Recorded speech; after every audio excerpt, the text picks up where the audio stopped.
Frontier AI just became dramatically cheaper. That does not mean cheaper chat. It means cheaper work. And if the cost of capable AI keeps falling, the next company competing with you may not have more employees. It may simply be able to run more intelligence for every dollar. On July 9th, OpenAI released 3 GPT 5.6 models. Sol costs $5 per million input tokens and $30 per million output tokens. Terra costs $2.50 in, $15 out. Luna drops to $1 in and $6 out. Anthropic lists Claude Fable 5 at $10 in and $50 out. Those numbers are not a verdict on which model is best. They reveal something more important. Frontier AI is becoming a market where price can move almost as aggressively as capability. This is not a story about winning a benchmark. It is a story about the unit economics of digital labor. That phrase is a metaphor, not a claim that software has become a human employee. The real unit is a completed task, a researched memo, a repaired code base, a financial model, a customer workflow, or a working prototype. The company that reduces the cost of a successful task can reshape what small teams are able to attempt. For most of the chatbot era, price felt secondary. A person paid a subscription, typed a question, and received an answer. Agents changed the equation. An agent may read hundreds of pages, call tools, write and test code, revise its own work, and run for hours. It can also fail, retry, or wander down an expensive path. Once one request becomes a long chain of actions, token price, latency, and reliability stop being technical footnotes. They become operating costs. Imagine 2 models. Model A is cheap per token but needs 3 attempts. Model B costs twice as much but finishes correctly on the first run. Model B may be the cheaper worker. Now add parallel agents. For agents can investigate separate paths at once, but they can also multiply the bill 4 times. The number that matters is not cost per million tokens. It is cost per verified result. That is why every dramatic price comparison needs a warning label. OpenAI's launch makes a direct economic claim. It says GPT 5.6 gets more useful work from every token and offers stronger performance per dollar. On the Independent Artificial Analysis Intelligence Index, the published results put GPT 5.6 Sol close behind Fable 5 while costing far less to run in the tested configuration. On Artificial Analysis's Coding Agent Index, Sol leads in the Codex harness. But benchmarks are controlled environments. They do not measure your data, your tools, your review process, or the cost of a confident mistake. Anthropic's counterargument is visible in the way it presents Fable 5. The company emphasizes long autonomous work, production code, finance reasoning, vision, and memory.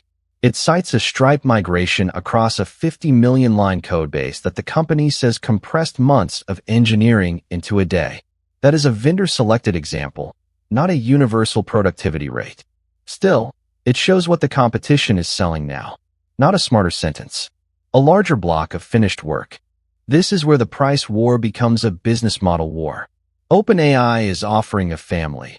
A premium model for the hardest work, a balanced model for everyday tasks, and a cheap model for high-volume execution. That lets a company route work. Luna can classify or extract. Terra can draft and transform. Sol can handle the difficult decisions. Fable can be reserved for workflows where its particular strengths justify the premium. The winning stack may not choose one model. It may treat intelligence like cloud infrastructure and send each job to the lowest cost system that clears the quality bar. For a startup, that is a profound shift.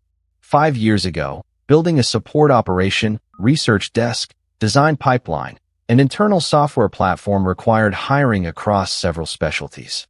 Today, one founder still needs judgment, customer knowledge, and accountability, but can rent pieces of execution by the token. Falling prices do not create a company automatically. They lower the price of trying. More experiments survive long enough to meet the market. The winners may be small teams with sharp distribution. When intelligence is expensive, capital is an advantage. When it becomes cheaper, taste, proprietary data, trust, and access to customers matter more. A 10-person company can test more ideas. A solo founder can maintain software that once needed a department. A local business can automate paperwork that never justified a custom system. The opportunity is not to replace everyone. It is to make previously uneconomic work worth doing. Programmers will feel the change first, but not as a simple extinction event. Cheap agents increase the amount of code that can be produced. They also increase the amount that must be reviewed, secured, simplified, and maintained. The scarce skill moves upward, defining the system, setting constraints, testing behavior, and deciding what should not be automated. Junior tasks may shrink, but the need for trustworthy engineering does not disappear. It becomes harder to see behind a flood of generated output. Large companies face a different problem. If every department can summon agents, usage can explode faster than governance. OpenAI reported that its heaviest users were already generating more than 60 hours of agent turns per day across parallel agents. On July 14th, Sam Altman warned that demand for GPT 5.6 Sol could cause capacity hiccups. Cheap intelligence can still be constrained by chips, electricity, network capacity, and human review. A lower sticker price does not abolish scarcity. It moves the bottleneck. There are losers in this transition. AI companies with no cost advantage may see premium margins squeezed. Software products that merely wrap a model may struggle as the underlying capability becomes cheaper and more widely available. Outsourcing businesses built on repetitive digital tasks could face pressure, and companies that automate without measuring errors may discover that cheap output creates expensive cleanup.